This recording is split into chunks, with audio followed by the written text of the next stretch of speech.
Après l'éclatante victoire face à Reims, c'est l'heure de la confirmation pour l'OM de Tudor qui doit rester dans la même dynamique pour prendre un maximum de points sur le mois d'août. Pour cette deuxième journée, les Olympiens se déplacent à Brest, plus précisément au stade Francis Leblé, avec un objectif clair, repartir avec les 3 points. Le match sera d'ailleurs à suivre ce dimanche à 20h45 sur Prime Video. De notre côté, dans cet avant-match, on va s'intéresser à la compo marseillaise. Est-ce qu'on reconduit le même 11 ou est-ce qu'on fait quelques changements par rapport à Reims? Ensuite, on analysera la dynamique des deux équipes pour avoir une idée plus précise du rapport de force et on terminera par les joueurs à suivre et les pronos. N'hésitez pas évidemment comme toujours à me donner votre pronostic pour cette deuxième journée de Ligue 1. Les bons pronostiqueurs seront mentionnés dans le prochain avant-match et à la fin de cette vidéo, on va découvrir si l'un ou plusieurs d'entre vous ont trouvé le bon prono pour OM Reims. On commence par un point sur la compo, je reste sur le même dispositif que pour le match d'ouverture, 3-4-2-1. Dans les buts, je maintiens Ruben Blanco qui a fait un plutôt bon match contre Reims, même si on attend de lui un meilleur jeu au pied. Comme je le disais dans sa présentation, il est très bon sur sa ligne, capable d'arrêts spectaculaires et décisifs. Il sera très important ce dimanche face à l'attaque brestoise. Pour la défense, je ferai pas de changement. Bemba axial droit, c'est une évidence. Je garderai Gigot dans l'axe et Balerdi axe gauche malgré ses quelques manques de concentration contre Reims.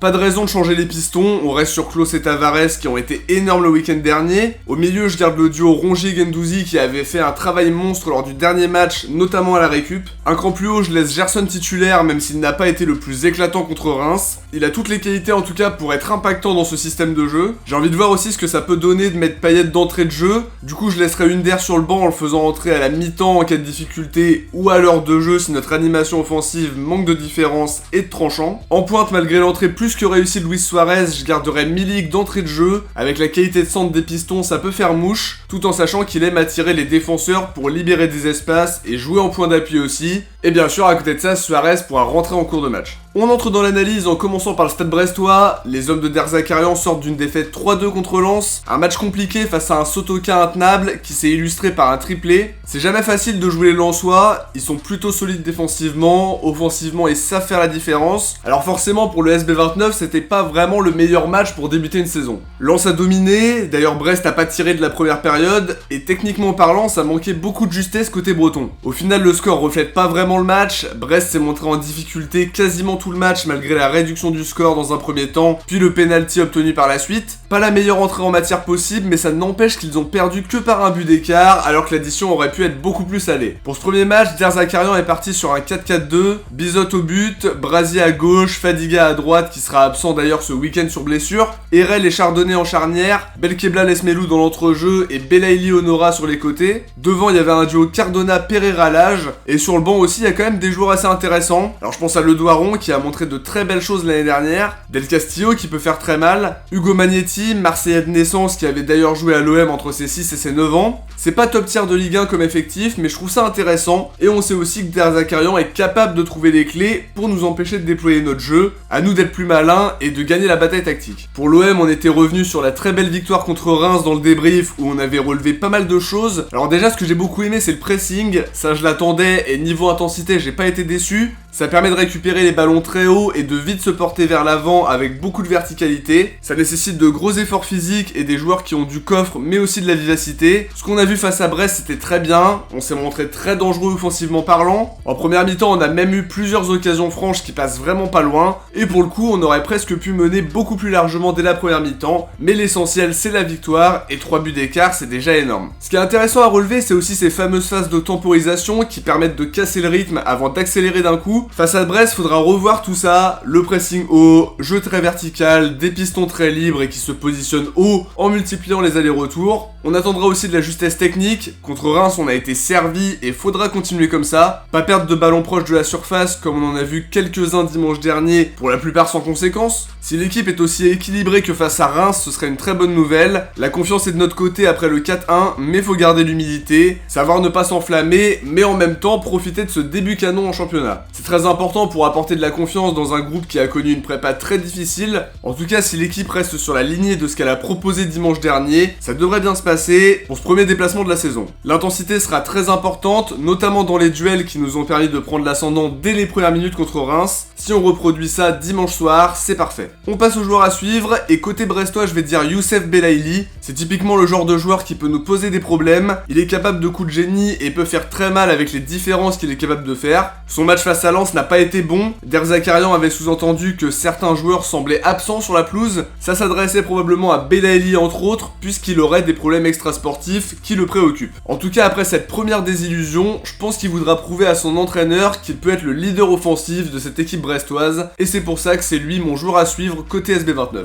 Du côté de l'OM, il sera peut-être pas prêt à être titulaire, mais on peut s'attendre au début d'Alexis Sanchez sous les couleurs de l'OM. Accueilli dans une ambiance incroyable, on a hâte de voir ce qu'il va donner sur le terrain, parce que malgré tout, il y a beaucoup d'attentes autour de lui. Même s'il n'est pas dans le 11, je pense que ce sera l'un des joueurs clés pour débloquer le match en cours de jeu. Il peut clairement faire la différence par une passe, un dribble, une frappe. Comme on l'a dit, sa panoplie est très étendue, et on sera attentif à sa prestation s'il est amené à jouer. Je pense qu'il aura quoi qu'il arrive quelques minutes. En tout cas, on a hâte de voir ce que ça va donner quand il va entrer sur la pelouse. On enchaîne sur les pronos pour ce premier déplacement. Je vais miser sur une victoire marseillaise 2-0. Brest, c'est une bonne équipe qui peut poser des problèmes. On l'a vu la saison dernière avec ce retournement de situation au Vélodrome alors qu'on menait et qu'on leur avait pas laissé une miette avant ça. En tout cas, pour revenir au pronostic, j'ai envie de dire que ce que j'ai vu contre Reims m'a beaucoup plu côté marseillais. J'ai pris énormément de plaisir devant le match et je pense que l'OM est capable d'enchaîner par une deuxième victoire. En buteur, je vais dire Gerson pour le premier et pour le deuxième, je dirais Alexis Sanchez pour son premier match sous les couleurs marseillaises. Espérons qu'il ne me fasse pas mentir, mais je trouve que c'est un pronostic qui a du sens, même s'il faudra faire un clean sheet, ce qu'on aurait dû faire dimanche dernier avant de craquer. Avant de terminer cette vidéo, on va découvrir qui sont les bons pronostiqueurs d'OM Reims. Bien joué à Jad Elfit,